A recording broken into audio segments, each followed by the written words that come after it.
Nabi SAW mengatakan dalam hadis yang masyhur, innamal a'malu binniyah wa fi riwayah binniyat wa innamal likulli imrin ma nawa. Sesungguhnya amalan itu binniyah, tergantung niatnya. Wa fi riwayat, dalam riwayat yang lain binniyat, tergantung niatnya. Nanti akan kita jelaskan ini. Ada satu riwayat binniyah, riwayat yang lain binniyat. Wa innamal likulli imrin ma nawa. Dan masing-masing orang itu akan mendapatkan apa yang dia niatkan. Berarti sekarang yang namanya niat itu penting.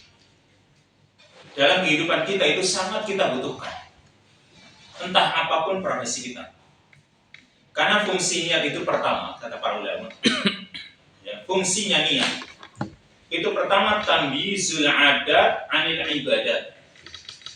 Membedakan perkara-perkara yang sifatnya adat atau kebiasaan dari perkara-perkara yang sifatnya ibadah.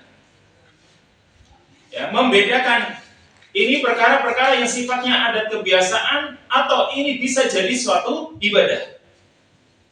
Misal, orang itu makan. Yang namanya makan, pada dasarnya makan itu kebiasaan. Ya, ketika kita itu makan, itu kan kebiasaan kita sebagai seorang manusia butuh makan. Ya. Makan itu pada dasarnya suatu kebiasaan. Nah, sekarang kalau kebiasaan ini dia ketika makan hanya sekedar untuk mengenyangkan perut atau mengikuti nafsunya karena saya ingin makan inilah, saya harus cari misalnya. Dia makan kan gitu. Maka makan ini suatu adat kebiasaan saja, tidak bernilai ibadah. Karena hanya sekedar ingin mengenyangkan perutnya saja. Atau mungkin menuruti nafsunya, saya kok pengen makan yang enak misalnya, saya pergilah cari makan misalnya.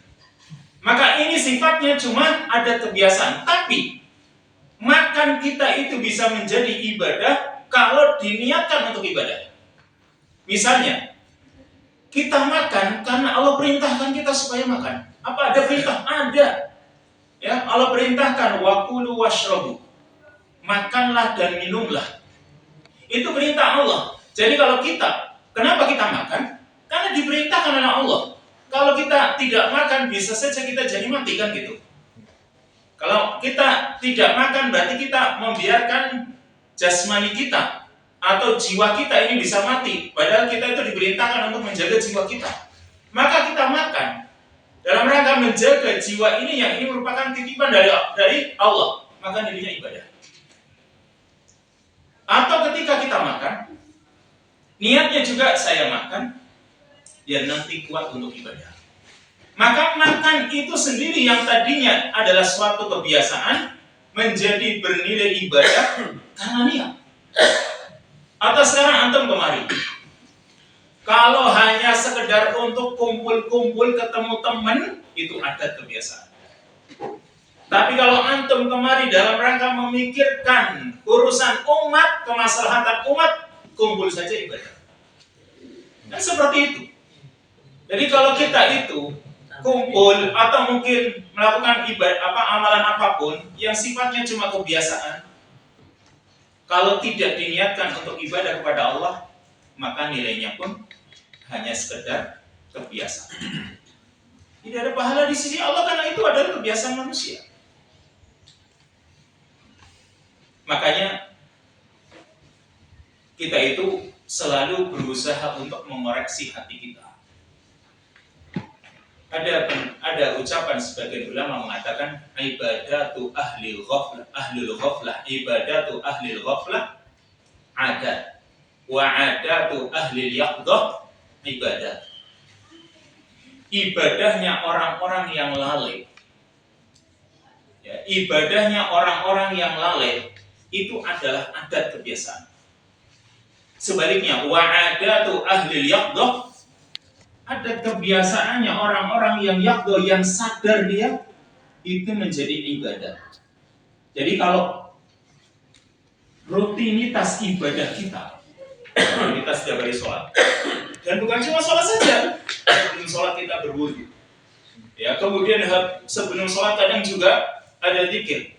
Sesudah sholat juga zikir. serta yang lainnya. Nah, itu kalau rutinitas itu hanya sekedar biasa saja, itu nilainya jadi kebiasaan, bukan ibadah. Meskipun dia beribadah, tapi karena hanya sekedar, pokoknya pulang, misalnya dengar adzan saya cuma berwudu kemudian pergi ke masjid, pulang. Nah, ini kan rutinitas ibadah, tapi dia hanya jadikan sebagai kebiasaan saja, tanpa ada niat untuk menjalankan perintah Allah, tanpa ada niat untuk mencari pahala atau supaya terhindar dari adab. Tidak ada niat seperti itu, maka nilainya ya ada kebiasaan. Sebaliknya, kalau adat kebiasaan kita itu berangkat dari rumah, atau bahkan mulai dari kita bangun tidur, itu sudah kita inginkan agar hari kita itu pagi misalnya, itu Allah jadikan sebagai suatu ibadah. Dari bangun tidur sampai tidur lagi, itu semuanya ibadah. Ya tinggal niat kita itu dalam kehidupan sehari-hari itu bagaimana. Jadi memang kita itu selalu harus mengoreksi hati kita. Makanya Sufyan Ats-Tsauri rahimahullahu ta'ala beliau mengatakan, ma'alajtu syai'an ashadda 'alayya min niyati li'annaha tataqallabu 'alayya. Tidak ada sesuatu yang sangat sulit untuk aku terapi. Tidak ada perkara yang sangat sulit untuk aku obati dibanding niat. Karena niat itu bolak-balik begitu. Makanya ini harus diterapi terus. Kalau memang ternyata kadang mengecil, kita perlu besarkan lagi. Kalau memang melemah, ya kita kuatkan lagi. Kalau ternyata ya niatnya yang tadinya untuk ikhlas lillah kok berubah jadi urusan dunia, harus dibalik gitu. Ini pertama. Tujuan niat atau fungsi niat tamyizul adat 'anil ibadat, membedakan adat kebiasaan dari ibadah-ibadah. Lalu yang kedua, yaitu tamyizul ibadat ba'duha min ba'din, membedakan ibadah-ibadah sebagiannya dengan sebagian yang lain. Misalnya ini ibadah wajib atau sunnah, kadang butuh niat.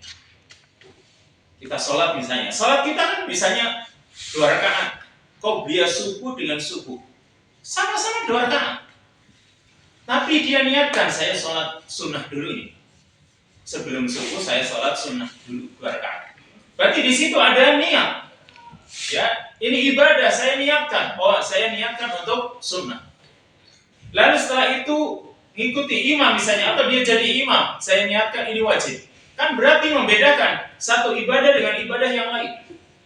Atau ketika kita mengeluarkan, misalnya orang itu sudah punya harta yang harus dikeluarkan zakatnya. Ketika mengeluarkan, dia keluarkan apa? Dalam rangka zakat atau sedekah? Karena beda. Kalau sedekah berarti zakatnya belum, kan gitu. Kalau zakat, ya ini kewajibannya sudah dikeluarkan.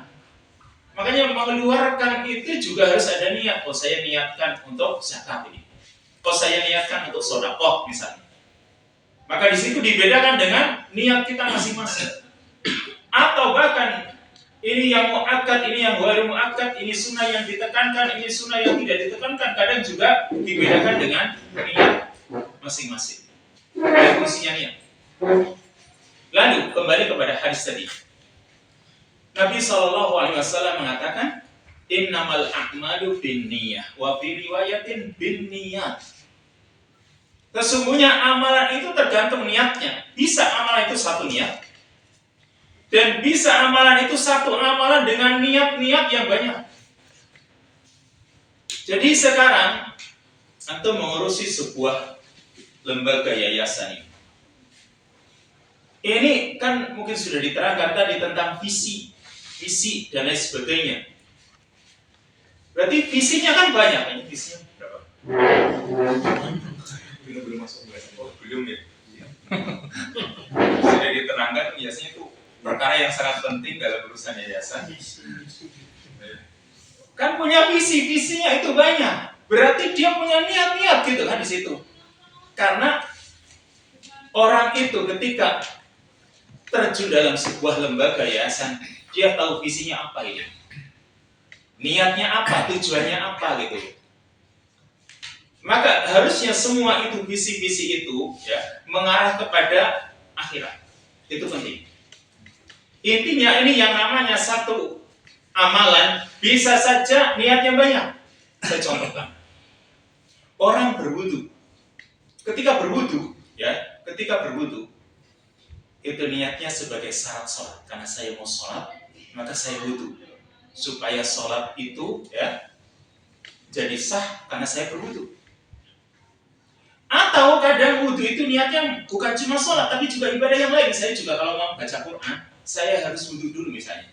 Berarti kan wudunya itu bukan cuma untuk sholat saja, tapi juga nantilah kalau habis sholat saya juga mau baca Quran. Yang baca Quran ini dibutuhkan adanya wudu. Berarti niatnya untuk sholat, niatnya juga untuk ibadah yang lain, niatnya juga ketika berwudu untuk menghilangkan dosa-dosa. Dan ini mungkin jarang orang itu ketika wudu, saya ingin hilangkan dosa-dosa saya.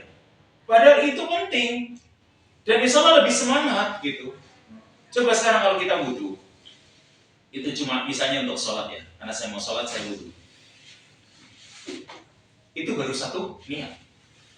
Ketika dia berwudu, dia ingin basuh dosa-dosa dari wajah, dari tangan, dari kaki. Berarti dia ingin gugurkan dosa-dosa. Dan itu salah satu tujuan berwudu. Kata Nabi SAW, "Idza ghassala al-muslimu wajhahu, kharajat dunubuhu min wajhihi ma'a qatratil ma' atau ma'a akhiri qatratil ma'." Ketika orang berwudu, lalu dia membasuh wajahnya, maka akan keluar dosa-dosa itu dari wajahnya. Bersama tetesan air, atau dalam riwayat bersama tetesan terakhir air yang menetes dari wajahnya, dosa-dosanya keluar. Berarti sekarang saya berwudu, niatnya di samping untuk sholat, juga untuk ibadah yang lain, juga supaya dosa-dosa itu keluar dari tubuh saya. Ini kan baru 3 nih, tambah lagi. Saya ingin wudu, itu juga di samping ini semua 3, tambah lagi bahwa saya ingin agar menghilangkan pengaruh syaitan. Karena setan itu selalu menggoda saya, kadang marah misalnya dan lain sebagainya, ini pengaruh setan. Maka fa'abriduhu bil ma', dinginkan dengan air, yaitu dengan cara berwudu. Berarti berwudu itu juga bisa untuk menghilangkan pengaruh syaitan. Atau ketika berwudu niat yang lain juga ingin mengikuti sunnah Rasul. Karena Rasul SAW itu dalam kehidupan sehari-hari, beliau selalu dalam badan berwudu. Maka kan niatnya banyak ini. Satu amalan niatnya bisa banyak. Nah sekarang, bagi antum sekalian ini, boleh punya niat-niat yang banyak, tapi niat-niat yang baik. Kadang visi itu tidak cuma 1-2, tapi yang penting visi dalam yayasan yang ada, itu yang penting urusan akhirat. Karena ini urusan yang besar, jangan sampai dikecilkan hanya karena niat untuk dunia. Ini perkara yang besar. Antum ini terjun dalam sebuah lembaga, sebuah yayasan yang di situ insya Allah itu ladang untuk mencari sesuatu yang besar di sisi Allah. Itu akhirat. Maka jangan dikecilkan hanya karena tujuan yang sifatnya kecil. Kata Ibnu Mubarak, kata Abdullah bin Mubarak, beliau mengatakan, "Rubba amalin shaghir tu'azzimuhu niyah. Wa rubba amalin kabir tusaghiruhu niyah." Terkadang amalan yang kecil itu bisa menjadi besar karena sebab niat. Tapi sebaliknya, terkadang amalan yang besar itu bisa menjadi kecil, diperkecil karena sebab niat. Makanya sekarang inilah yang ada di hadapan antum ini terbayang ini. Sebuah lembaga, sebuah yayasan, berarti ini ladang akhirat. Kalau untuk mencari sesuatu yang kecil, wah ini perlu diluruskan niat kita. Apa sih yang membuat kecil? Ketika kita itu melakukan suatu amalan, ada 2 hal yang sangat pokok. Yaitu orang itu ketika beramal, amalan apapun, dia niatkan karena dia. Yang kedua, dia niatkan karena tujuan dunia. Ini menjadi kecil ini gara-gara dua hal ini.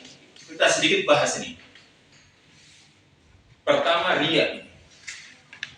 Orang itu beramal, tapi tujuannya itu supaya dipuji orang. Yang namanya riya itu definisinya begini. Riya itu antak mala amalan liyarokan nas fayahmaduna. Yaitu kamu melakukan suatu amalan supaya dilihat oleh orang lain, lalu orang lain memujimu. Ini namanya riya kan gitu.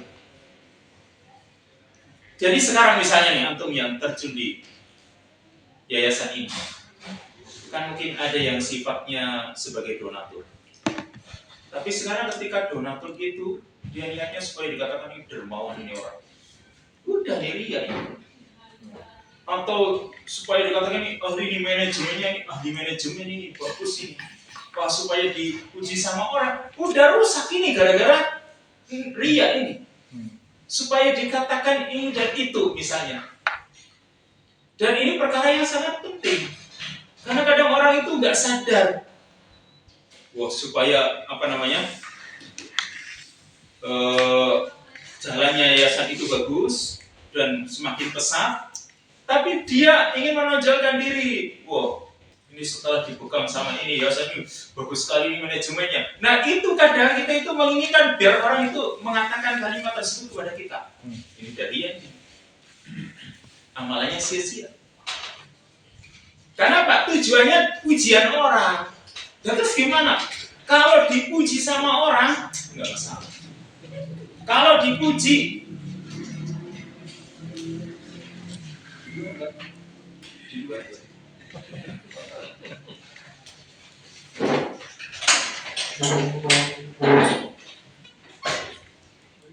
sekarang ini, kalau misalnya kita melakukan sesuatu, biar ke saudara itu kan, nanti masih saudara yang kasih jadi biar gak usah dipikir.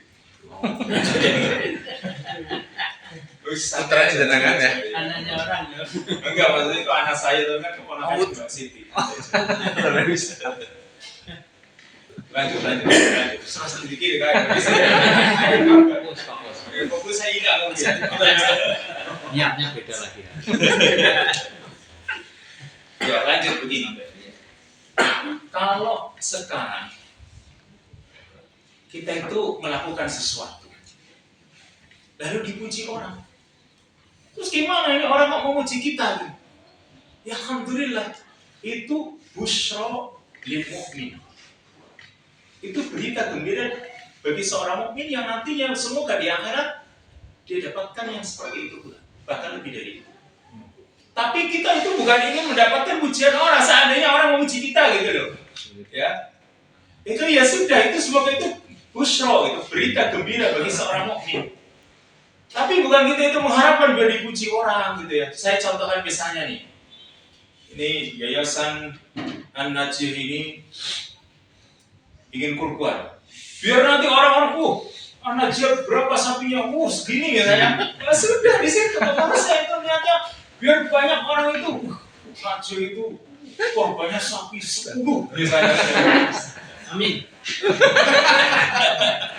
Niatnya dulu nih. Kalau kita itu niatnya untuk mencari itu, riya ini jadinya. Tapi kita itu berkorban mengumpulkan, gak usah dipikirkan pujian orang. Ini ada panitianya nih. Ini misal gitu.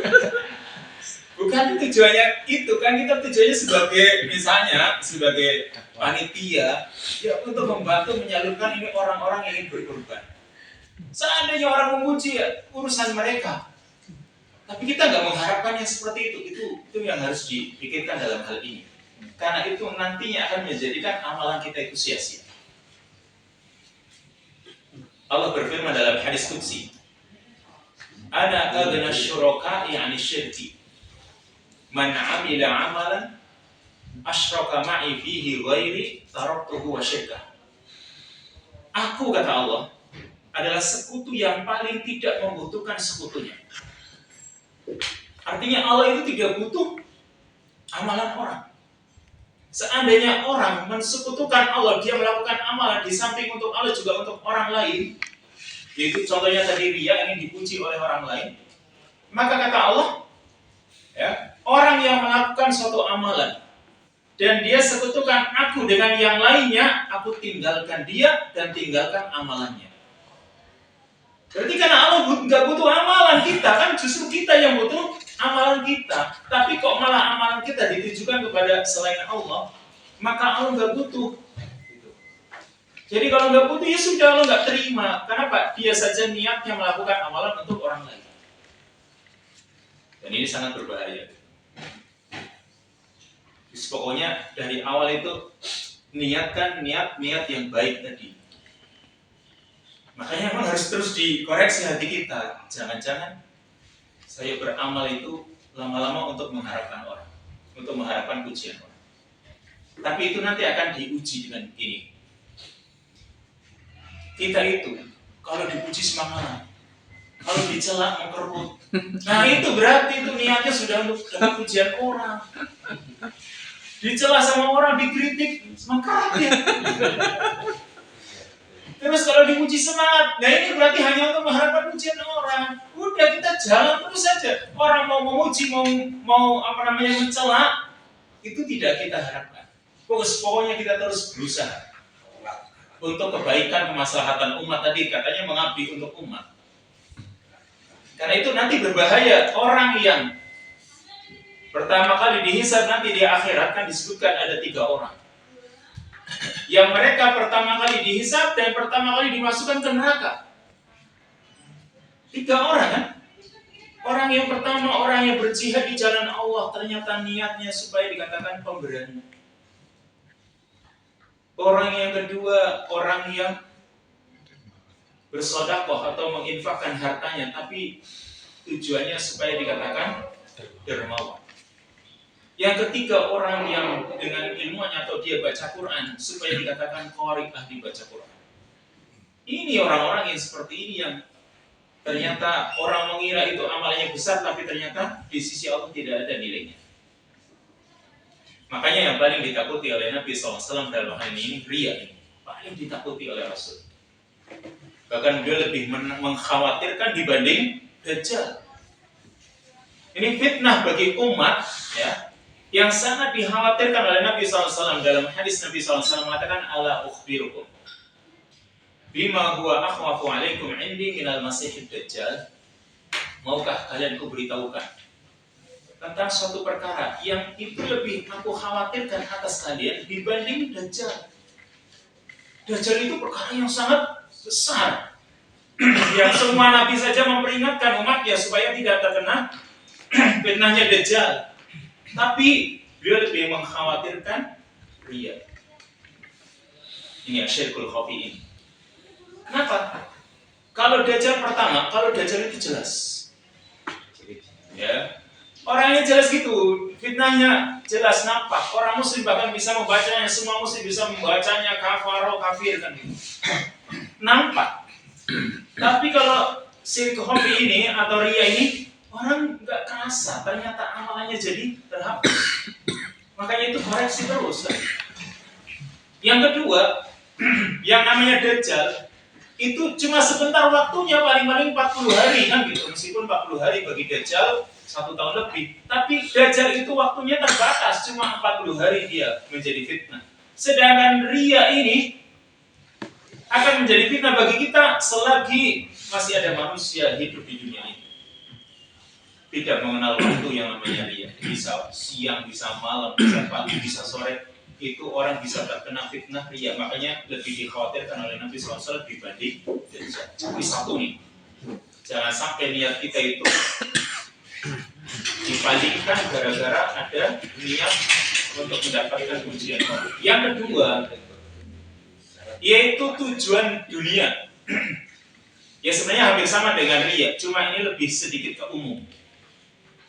Karena pujian orang tadi riya itu termasuk dunia. Tapi ini dunia cakupannya lebih umum, lebih luas. Dunia itu bisa orang itu niat beramal untuk mencari harta, untuk mencari pangkat jabatan, kedudukan. Ini tujuan-tujuan dunia. Jadi kalau sekarang orang itu mengurusi yayasan ini, niatnya itu biar punya jabatan di situ, atau niatnya bahkan mungkin untuk mencari keuntungan dunia, biar dapat harta misalnya, ya sudah, ini juga rusak jadinya. Niatnya rusak, kenapa? Jadi yang dia cari itu kecil, padahal ini sesuatu yang besar yang akan dia cari di sisi Allah Subhanahu wa Ta'ala. Pahala di sisi Allah itu besar, sementara dia ingin dapatkan cuma keuntungan dunia yang kecil. Iya kalau dia dapatkan. Kalau tidak, sudah rugi. Dunianya rugi, gak dapat. Di akhirat lebih parah lagi. Gak dapat apa-apa. Allah berfirman, "Man kana yuridul hayatad dunya wa zinataha, nuwaffi ilaihim a'malahum fiha wa hum fiha la yubkhasun. Ulaika alladziina laisa lahum fil akhirati illa an-nar, wa habita ma sana'u fiha wa batilun ma kanu ya'malun." Ini surat Hud ayat yang ke-15. Man kana yuridul hayatad dunya wa zinataha. Barang siapa yang menginginkan kehidupan dunia dan perhiasannya, itu dalam amalannya ini, yang ingin dia cari itu cuma dunia dan perhiasannya. Apa sih perhiasannya dunia? Ya seperti harta. Orang itu kan kalau punya harta rasanya terhiasi. Sekarang Pak Komandan ya, pakai mobil yang apa ya, mobilnya misalnya pakai Lexus atau mungkin apa gitu, misal. Kan rasanya itu orang langsung merasa, ini orang punya kedudukan itu. Tapi kalau pakai mobil biasa ya biasa saja. Itu karena harta itu menghiasi dirinya. Ini namanya wazinataha, perhiasan dunia. Kata Allah, "Man kana yuridul hayatad dunya wazinataha nuwaffi ilaihim a'malahum fiha." Kami cukupkan di dunia, pokoknya dipenuhi semuanya. Sesuai dengan apa yang sudah dicatat oleh Allah Subhanahu wa Ta'ala. Tetapi ulaika alladziina laisa lahum fil akhirati illa an-nar. Mereka ini orang-orang yang nanti di akhirat tidak mendapatkan bagian kecuali neraka. Nah itu. Bagian surganya enggak ada, neraka enggak dapat. Maka sekarang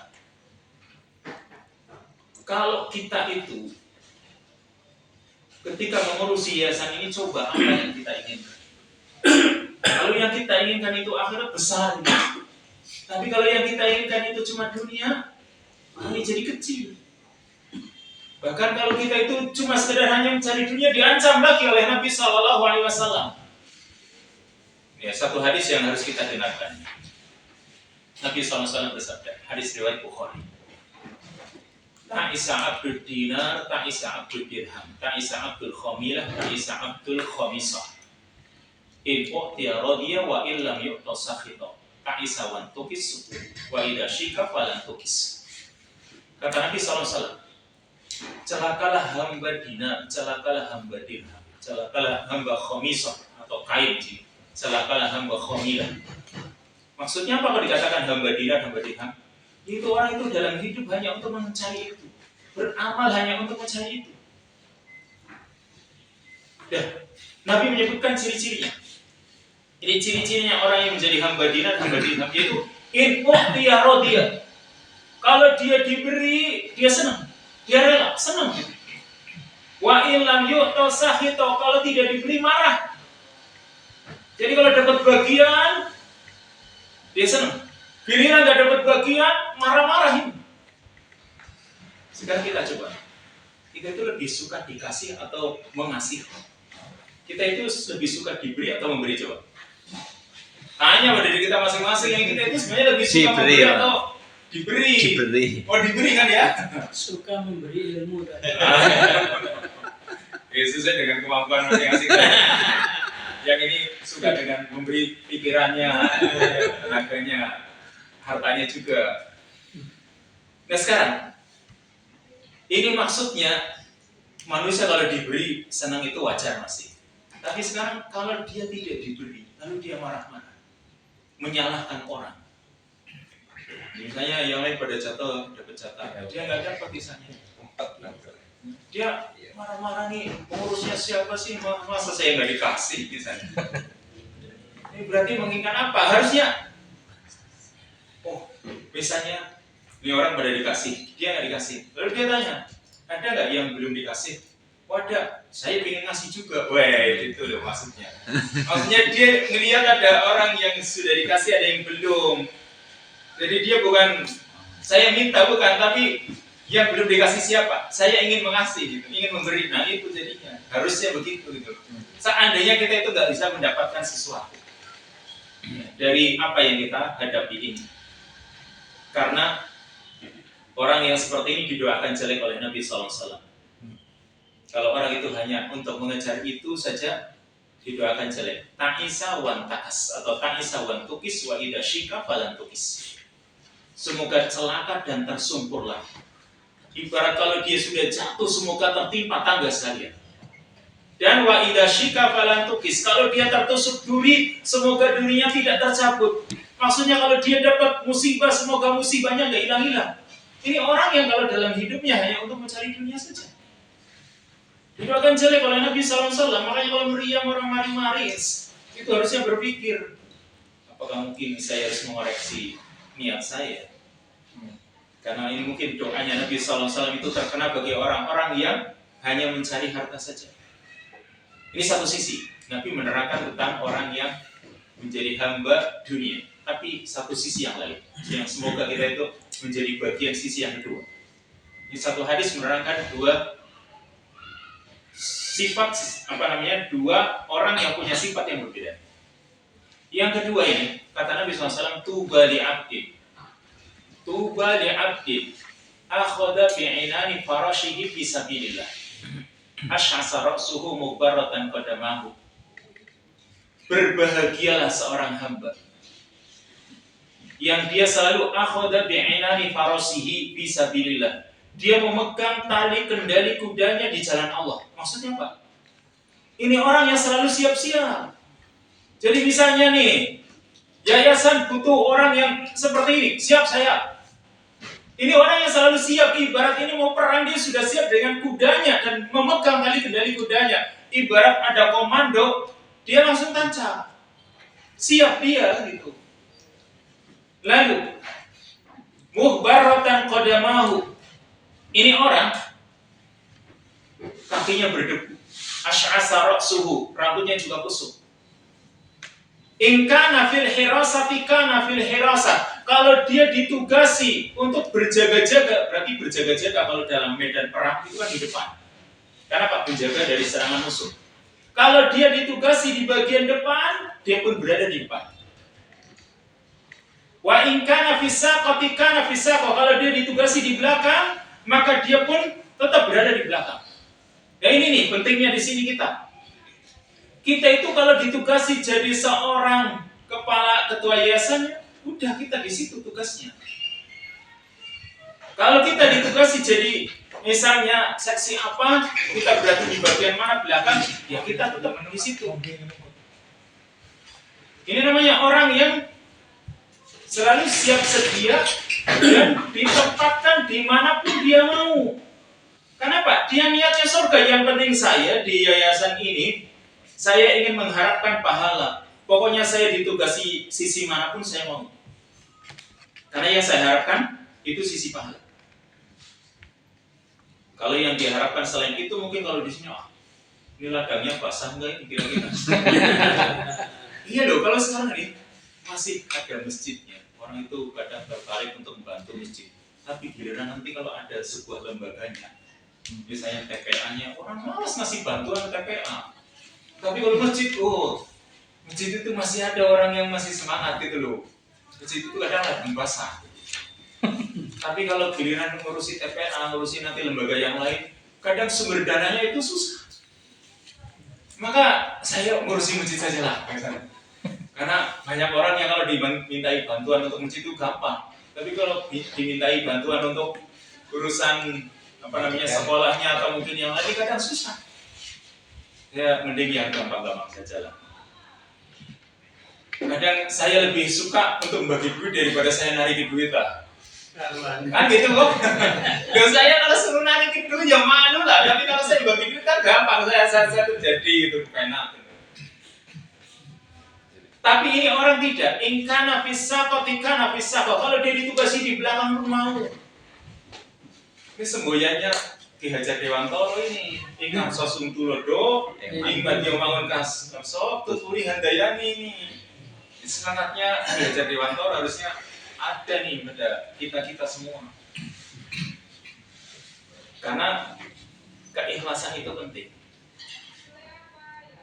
Jadi coba sekarang yang namanya kita lihat sebuah bagian mobil atau motor, dia jadi roda, dia nggak pernah ngeluh roda itu kan. Diinjak-injak kena apalah, kena kotoran, kena terjal dan sebagainya, tapi dia nggak mengeluh nih. Jadi giliran jadi pengurus masjid misalnya, ngurusi snacknya, bagian snack main dia. Izin ngomong kan telepon ini. Ternyata kalau pas lagi kajian nggak ada snacknya tuh mungkin kepikiran doain gitu ya. Pokoknya dia itu harus di samping kadang-kadang jadi ujung tombak juga. Seperti itu. Itu orang yang ikhlas di situ. Tuba kata Nabi, berbahagia orangnya seperti itu. Tahu tuba artinya? Tuba itu artinya syajarah fil jannah. Sebuah pohon di surga nanti. Maksudnya orang yang punya sisi keikhlasan, Nabi SAW berikan jaminan dia akan mendapatkan surga. Tapi yang namanya keikhlasan itu memang berat. Gitu. Kadang tadi menghadapi sesuatu yang tidak disukai. Jadi ini pentingnya ikhlas. Karena yang akan kita dapatkan nanti seperti yang kita niatkan. Kelanjutannya hadis, wa innamal likulli imri'in ma nawa. Sesungguhnya setiap orang itu mendapatkan apa yang dia niatkan. Pokoknya yang dia niatkan itu yang dia dapat. Sekarang dalam mengurusi yayasan ini, apa yang coba yang ingin didapatkan apa? Kalau cuma dia ingin dapatkan misalnya keuntungan dunia, harta dan sebagainya, ya itulah yang didapatkan. Di akhirat nggak ada pahalanya. Tapi kalau ingin dapat pahala, ya dapat kebaikan yang semoga ini seperti ini. Semoga ini menjadi ladang amal saya. Semoga ini kalau berkembang, nanti seandainya saya tua kemudian saya meninggal, ini bisa diteruskan. Ini menjadi ladang pahala saya yang terus mengalir, kan begitu. Catatan amal saya akan terus mengalir. Ini luar biasa, ini istilahnya menjadi tabungan amal yang besar. Amin. Maka sekarang kita itu harus berusaha untuk mengoreksi niat kita. Karena sekarang ada dua orang misalnya, sama-sama sholat dalam satu barisan. Ini dua orang berjejeran dengan barisan yang sama-sama di satu shaf, dengan gerakan yang sama. Tapi bisa saja antara dua orang ini pahalanya kama baina sama wal ard, seperti antara langit dan bumi. Pahalanya ternyata jauh sekali. Kenapa? Yang satu ini dia mengharapkan surga, dia mengharapkan pahala dari Allah. Yang satu tidak. Maka sekarang misalnya sama-sama jadi pengurus atau sama-sama jadi pengawas, sama-sama jadi pembina misalnya, yang satu surga, yang satu neraka, mungkin nggak? Mungkin. Tinggal niatnya apa? Sekarang sama-sama menuntut ilmu, berangkat ikut kajian, menuntut ilmu. Bisa saja yang satu dapat surga karena dia merasa man salaka tariqan yaltamisu fihi ilman sahhalallahu lahu bihi tariqan ilal jannah. Menuntut ilmu ini jalan menuju surga. Dia dapat surga. Tetapi yang satu mendapatkan seperti yang dikatakan oleh Nabi SAW, yaitu man ta'allama ilman mimma yubtagha bihi wajhullah la yata'allamuhu illa liyusiba bihi 'aradan minad dunya lam yajid 'arfal jannah yaumil qiyamah. Orang yang menuntut ilmu yang seharusnya ilmu itu dia cari wajah Allah, sedangkan dia tidak menuntut ilmu itu kecuali untuk mendapatkan harta benda dunia. Ini orang yang seperti ini lam yajid 'arfal jannah yaumil qiyamah. Ini orang tidak akan mendapatkan bau wanginya surga nanti di hari kiamat. Padahal sama-sama menuntut ilmu, tapi ternyata yang satu dapat surga, yang satu dapat neraka. Waliyadzubillah. Lalu kelanjutan hadis tadi, wa innamal likulli imri'in ma nawa. Lalu Nabi melanjutkan mencontohkan, beliau berikan contoh. Faman kanat hijratuhu ila Allah wa rasulihi wa hijratuhu ila Allah wa rasulihi. Barang siapa yang hijrahnya karena Allah dan Rasulnya, maka tercatat pahala untuknya hijrah karena Allah dan Rasulnya. Sedangkan faman kanat hijratuhu lid dunya, orang yang hijrahnya karena dunia, ini di zaman Nabi hijrah contohnya. Ada orang yang hijrah untuk mendapatkan dunia. Atau awimra'atin yankihuha, dia mau hijrah karena ingin menikahi seorang wanita. Maka fahijratuhu ila ma hajara ilaihi. Hijrahnya itu seperti apa? Hijrahnya itu yang dia dapatkan ya sebagaimana yang dia niatkan. Bahkan perhatikan kalau kita itu memperhatikan lafaz hadisnya. Allah itu enggak menyebut kembali kalimat fahijratuhu ya ila dunya awimra'ah. Maksudnya gimana? Lihat deh. Ketika Nabi menyebutkan kalimat faman kanat hijratuhu ilallahi wa rasulih, barang siapa yang hijrahnya kepada Allah dan Rasulnya, Nabi sebut lagi wa hijratuhu ilallahi wa rasulih. Kan disebut lagi nih. Tapi ketika Nabi menyebutkan wa man kanat hijratuhu lid dunya aw imra'ah, maka Nabi tidak menyebut lagi kalimat dunia aw imra'ah. Kenapa?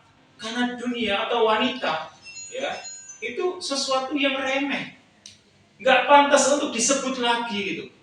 Tapi kalau Allah dan Rasulnya disebut lagi oleh Nabi SAW. Tapi orang yang hijrahnya karena dunia oleh Nabi saja nggak mau disebut apa? Dunia itu sesuatu yang remeh, sesuatu yang rendah, sesuatu yang hina.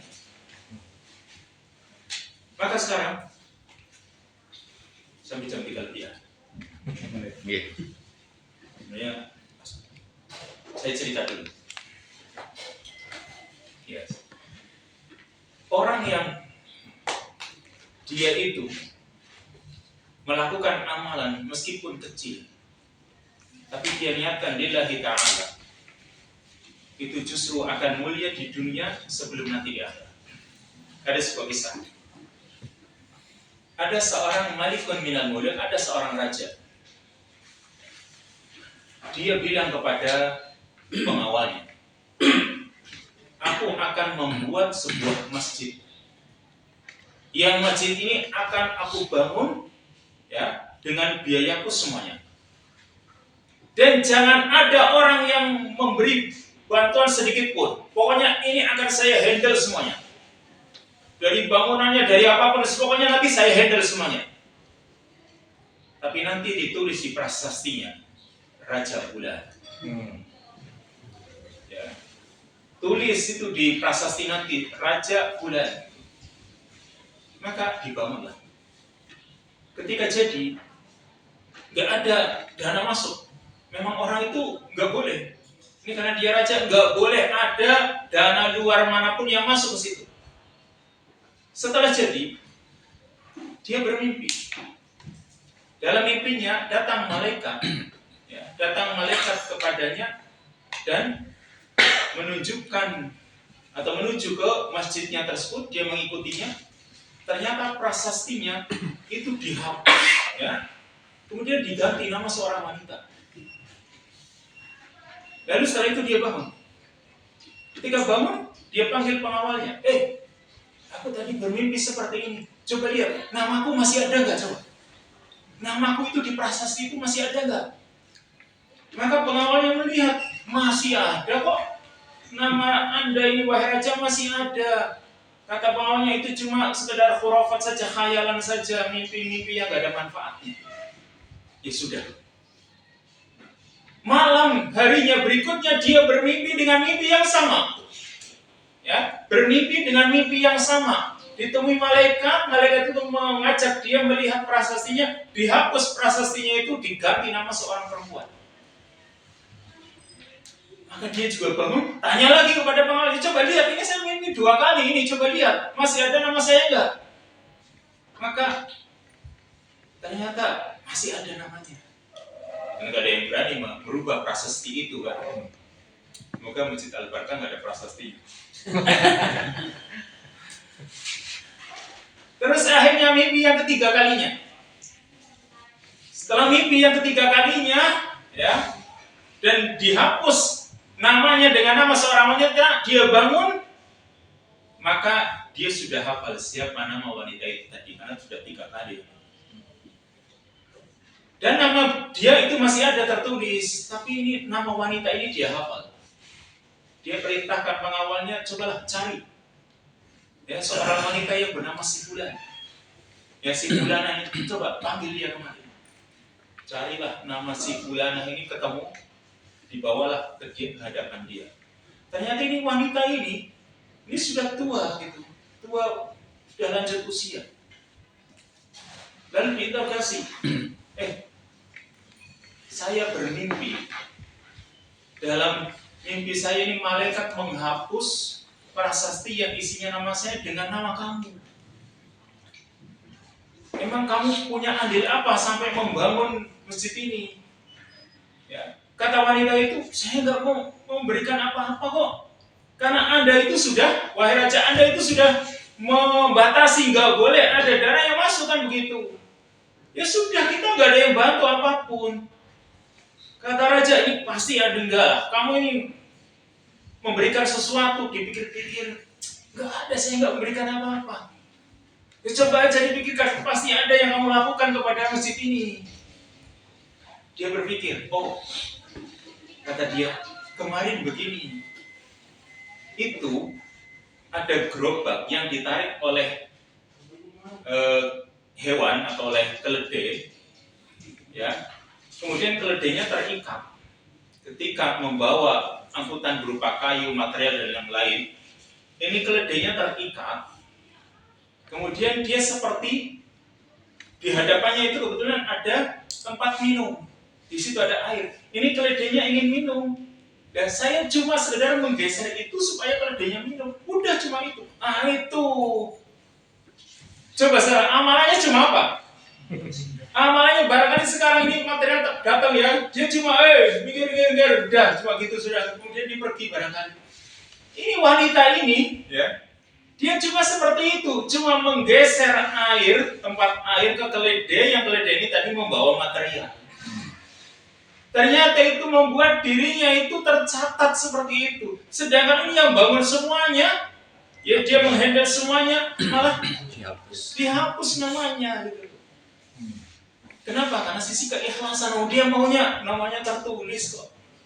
Sekarang seandainya nih, nama antum itu nggak tertulis sebagai ketua yayasan atau mungkin pembina atau apa, maka kalau memang punya andil meskipun kecil, itu justru punya nilai di sisi Allah daripada suatu yang besar, tapi niatnya itu tadi hanya untuk mendapatkan kemasyhuran atau yang lain. Jadi itu penting kita, supaya kita itu jangan sampai kita sudah capek-capek, ya ternyata malah yang didapatkan itu sesuatu yang mengecewakan. Maka ingat, yang namanya niat itu ibarat pakaian. Yang namanya niat itu lama-lama ya usang. Pakaian itu kan seperti itu, lama-lama usang, lama-lama lapuk, pudar. Dan ini menjadi madkhalnya syaitan, yaitu tempat masuknya setan. Kita harus waspada. Kadang-kadang niat kita itu berubah karena diiming-imingi oleh sesuatu, oleh syaitan. Akhirnya berubah. Karena setan itu kan berusaha. Kamu sudah berapa tahun di sini, di yayasan ini? Dipikir-pikir, udah sekian, yang kamu dapatkan apa? Kamu tercatat namamu enggak? Kan mungkin gitu. Kalau kamu itu enggak tercatat namamu, kalau kamu ngomong itu ternyata enggak ada gunanya. Ya kamu kalau usul enggak pernah disetujui, berarti kamu nggak dapat apa-apa. Nah, kan begitu tuh, sudah mulai nih, setannya masuk ini, mengiming-imingi sesuatu. Seperti Adam ketika mau memakan syajarah, memakan buah yang dilarang, dia bilang, si iblis ini bilang kepada Adam, ya Adam, hal adulluka ala syajaratil khuldi wa mulkin la yabla. Wahai Adam, maukah kamu aku tunjukkan pohon ini kalau dimakan jadi kekal, ya? Dan Allah ingin agar kamu itu tidak kekal di surga, makanya nggak boleh makan ini. Ayolah kamu makan, nah gitu. Setan itu juga begitu, ngiming-iming kita. Kalau kamu nggak dapat apa-apa di yayasan ini, mending tinggalkan sajalah. Atau kamu itu harus punya jabatan di situ, kamu minta saja, kamu itu naik jabatanmu. Sudah, masuklah syaitan. Lalu yang diinginkan akhirnya keuntungan-keuntungan dunia. Ini sama seperti sahabat yang ketika perang Uhud. Kan jumlahnya 50 pemanah kan ditempatkan di Jabal Rumah. Ya, di Jabal Rumah Nabi sudah berpesan kepada mereka, kalian yang 50, kalian itu nggak usah turun. Baik ketika melihat kami menang atau kalah, kalian tetap di situ. Tapi ketika perang, melihat, aduh, pada bagi-bagi ghanimah ya, masa kita di sini aja? Kita harus turun, dapat jatah dong. Nah itu kan ada seperti itu. Saya yang capek-capek ngurus, saya nggak dapat bagian. Dan mending saya ikut ambil bagian kan begitu. Ini sama ini. Gitu. Para sahabat akhirnya apa? Kekalahan yang terjadi. Gara-gara segelintir orang yang merasa tidak terima, ingin mendapatkan keuntungan dunia, rusak semuanya. Gara-gara satu, yang tadinya 50, dalam riwayat tinggal tersisa 12, ada yang mengatakan tinggal tersisa 6.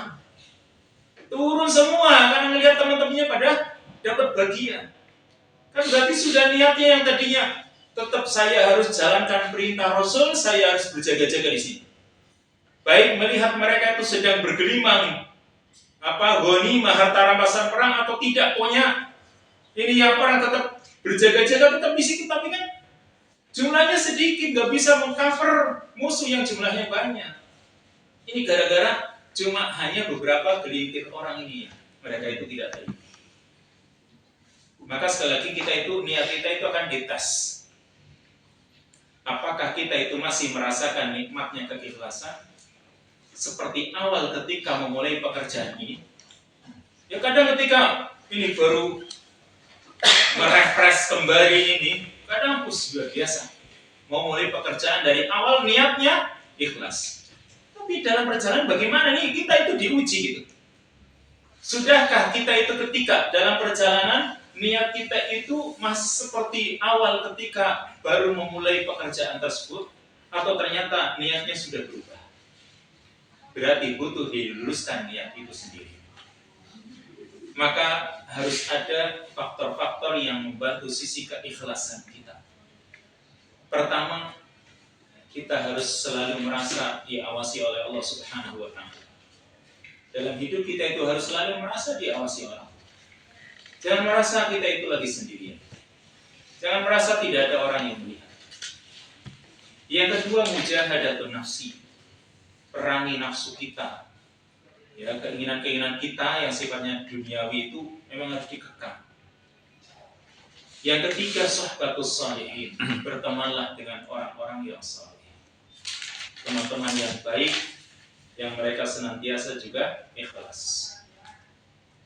Lalu yang keempat, banyak-banyak berdoa, memohon kepada Allah Subhanahu wa Ta'ala agar Allah berikan sisi keikhlasan.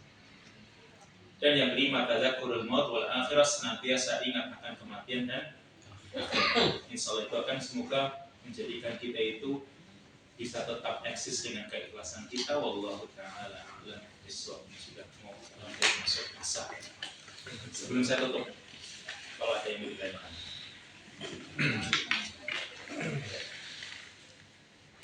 Cukup sudah nih. Tanyakan. Maaf saya tanya. Bisa kan? Ya. Saya tidak enak katanya berkali ini saya tanya terus. Dalam hati kami. Gak usah jadi orang. Untuk saya. Iya ini memang masalah ikhlas itu kadang berawal dari keikhlasan. Sudah niat ikhlas semuanya kayak saya. Kadang di perjalanan begitu menghadapi kerikil-kerikil yang sangat tajam, kalau kayak kerikil kecil mungkin nggak sebenarnya besar sekali, sehingga lama-lama itu akan menggeser. Nah itu Tapi kerikil nggak sampai jungkel kan? hampir jungkel lah. Oh hampir jungkel. Itu aduh gimana ya? Sebenarnya niat itu ikhlas. Tapi juga doa itu enggak, artinya apakah itu menggugurkan keikhlasan yang dulu? Saya dulu ikhlas lah. Dan sekarang berusaha sekarang bisa lah. plek gitu loh. Karena rasa yang mungkin manusiawi ya, rasa sakit dan sebagainya di hatinya yang sakit, isinya enggak. Itu gimana? Mohon maaf. Ya, sekarang gini. Ya memang yang namanya ikhlas itu butuh diikhlaskan juga. Sebagaimana sabar butuh kesabaran. Maka ikhlas ini juga perlu terus biar memperbaharui tadi. Ini kita itu sejak awal niatnya apa coba? Ya ingin dapat pahala. Ya sudah. Kalau memang ini kita ingin dapatkan pahala, itu tadi kita itu ternyata mendengar celaan orang atau melihat kalau kemungkaran harus dirubah ya. Kalau ini sebuah kemungkaran maka dirubah.